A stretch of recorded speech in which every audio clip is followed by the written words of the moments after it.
موت نافرمانی کی حد میں کہیں نہ آ جائے تمہیں، وہ کوئی ضمانت تمہارے پاس نہیں ہے کہ تم کسی گناہ کا ارتکاب کر بھی چکو گے، پھر تمہیں توبہ کا وقت بھی مل جائے گا، پھر موت آئے گی، اس سے پہلے موت نہیں آ سکتی۔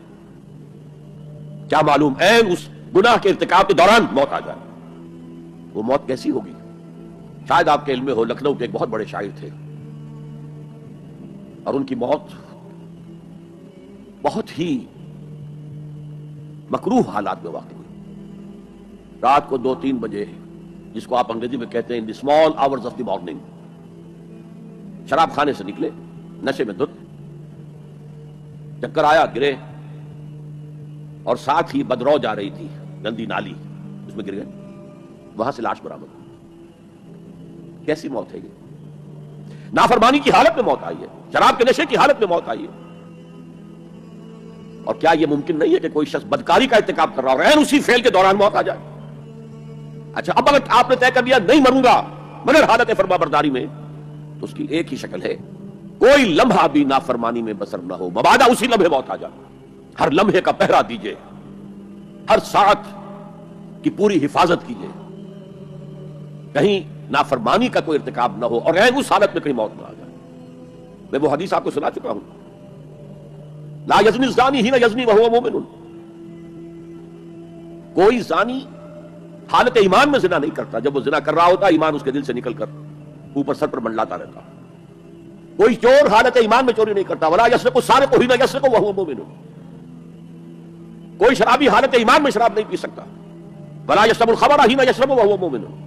اگر ایمان بھی ہو دل میں اور یہ حرکات بھی ہو رہی ہو تو وہ ایمان 2 پیسے کا نہیں، 2 ٹکے کا نہیں، کیا اس ایمان کی قیمت ہے؟ کیا قدر و قیمت ہے اس کی؟ اب اگر عین اسی حالت کے اندر موت آ گئی تو یہ تو خلوع ایمان ہے، ایمان کا خالی ہو جانا ہے۔ یہ ہے وہ بات جو کہی گئی۔ اب یہ اسلام اور تقوی، ان دونوں کو یہاں نوٹ کر لیجئے۔ یا ایھا الذین آمنوا اتقوا اللہ حق تقاتہ ولا تموتن الا وانتم مسلمون، اے ایمان کے دعوے دارو، اللہ کا تقوی اختیار کرو جتنا کہ اس کے تقوی کا حق ہے، اور دیکھنا موت نہ آنے پائے مگر فرما برداری کی حالت میں۔ اب یہ اینٹیں اگر پختہ ہو گئی ہیں، ہم نے جہاد کے مختلف مراحل ان پر غور کیا تھا۔ پہلا مرحلہ کیا تھا؟ نفس امارہ کے خلاف جہاد، شیطان اور اس کی ذریت صلبی و مانوی کے خلاف جہاد، بگڑے ہوئے معاشرے کے جو پریشرز ہیں ان کے خلاف جہاد۔ یہ 3 جہاد کر کے کما حقہ فرض کیجئے کہ اب آپ تقوی اور فرما برداری کی روش پر راسخ ہو گئے، قائم ہو گئے۔ اب اگلا قدم کیا ہے؟ اب ان اینٹوں سے فصیل بنانی ہے۔ اینٹیں تو مضبوط ہو گئی، پوری طرح پک گئی، پختہ ہو گئی۔ مجھے اقبال کہتا ہے کہ خام ہے جب تک تو ہے مٹی کا ایک انبار تو، اور پختہ ہو جائے تو ہے شمشیر بے زنہار تو۔ اور جسے اکبر الہ آبادی نے بھی کہا ہے، اس سے بھی بہتر انداز میں کہا ہے، تو خاک میں مل اور آگ میں جل، جب خشت بنے تب کام چلے، ان خام دلوں کے عنصر پر بنیاد نہ رکھ، تعمیر نہ کر۔ اگر ساحل سمندر سے ریت لے کے گولا بنا لیں، وہ نم تو ہوتی ہے ریت، گولا بن جائے گا، کہ اسے شیشے پر بھی ماریں گے شیشہ کھڑا رہے گا، ریت بکھر جائے گی۔ اسی گولے کو ذرا بھٹی میں ڈال کے پکا لو، روڑا بنا لو، تو خاک میں مل اور آگ میں جل، جب خشت بنے، جب اینٹ بنو گے تب کام چلے۔ اب اگر اسے مارو گے تو کوئی نتیجہ تو برآمد ہوگا کہ نہیں؟ تو یہ پختہ افراد کی شخصیت کو پختہ کرنا جو ہے کہ اجتماعی اس کو نظر انداز کرتی ہے، جیسا کہ میں نے عرض کیا تھا، پہلی منزل تعمیر نہیں کی، دوسری کے اوپر چڑھانا ہو گئے، دوسری ہے نہیں، تیسری جو ہے وہ ہوا کے اندر اس کی تعمیر ہو رہی ہے۔ ہماری بہت سی ناکامیوں کا اصل سبب یہ ہے۔ حضور نے پہلے افراد کو تیار کیا ہے، افراد کے ہاتھوں میں ہے اقوام کی تقدیر، ہر فرد ہے ملت کے مقدر کا ستارہ، اور ہر حیث اجتماعی یا کوئی تنظیم ہو، کوئی جماعت ہو جو اسلام کی سربلندی کے لیے کام کرنا چاہیے، اسے سب سے پہلے پختہ کردار والے افراد تیار کرنے ہوں گے۔ یا ایھا الذین آمنوا اتقوا اللہ حق تقاتہ ولا تموتن الا وانتم مسلمون۔ اب دوسرا نقطہ کیا ہے؟ ان کو جوڑنا ہے، اب اینٹوں کو جوڑنا ہے۔ And for that you need a cement substance۔ پچھلے زمانے میں چونا وغیرہ ہوتا تھا، چونے سے جوڑا جاتا تھا، آج کل سیمنٹ ہے۔ اگر یہ سیمنٹ سبسٹنس مضبوط ہے تو یہ فصیل اور دیوار مضبوط ہے، اگر یہ نہیں ہے تو چاہے اینٹیں پختہ ہو تب بھی سیلاب کا ریلا آئے گا، بہا کے لے جائے گا۔ اینٹوں کی پختگی کے ساتھ ساتھ ان کو جوڑنے والا مورٹر جو ہے اس کو بھی مضبوط ہونا چاہیے۔ اس لیے دوسرا نقطہ، یہ 3 نکاتی لائحہ عمل، 3 نکاتی لائحہ عمل۔ پہلا تقوی اختیار کرو اور اللہ تعالیٰ کی پوری فرما برداری اختیار کرو. کوئی لمحہ تمہارا نافرمانی میں نہ گزرے. اب واعتصموا بحبل اللہ جمیعا ولا تفرقوا، چمٹ جاؤ اللہ کی رسی کے ساتھ مل جل کر اور تفرقے میں نہ پڑو. اعتصام عصمت سے بنا، عصمت حفاظت کو کہتے ہیں. اعتصام حفاظت حاصل کرنا. جیسے آپ دیکھتے ہیں کہ کسی بچے کو اگر کوئی خوف لاحق ہو جائے، کوئی ڈرائے، وہ آئے گا دوڑے گا ماں کی گود میں آ کر ماں سے چمٹ جائے گا. وہ یہ سمجھتا ہے اپنے چھوٹے سے ذہن کے مطابق میں قلعے میں آ گیا ہوں.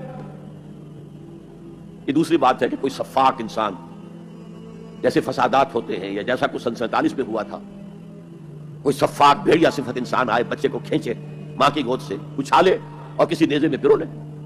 لیکن بچہ یہ سمجھتا ہے کہ میں آ گیا ہوں، پناہ میں آ گیا ہوں، قلعے میں آ گیا ہوں. یہ ہے اعتصام.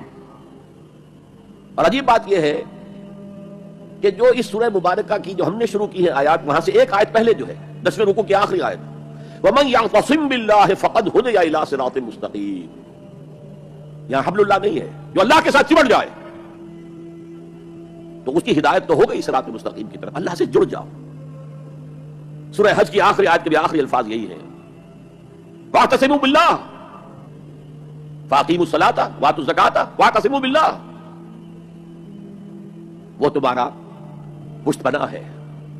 وہ مولاکم ونعم المولا ونعم النصیر. کیا ہی اچھا ہے وہ مولا، پشت پناہ، مددگار، حمایتی، کیا ہی اچھا ہے وہ مدد کرنے والا. تو وہاں پر بھی واعتصموا باللہ، وہی لفظ یہاں آیا، ومن یعتصم باللہ فقد ہدی الی صراط مستقیم. اب یہاں سوال پیدا ہوتا ہے وہ حبل اللہ کون سی ہے؟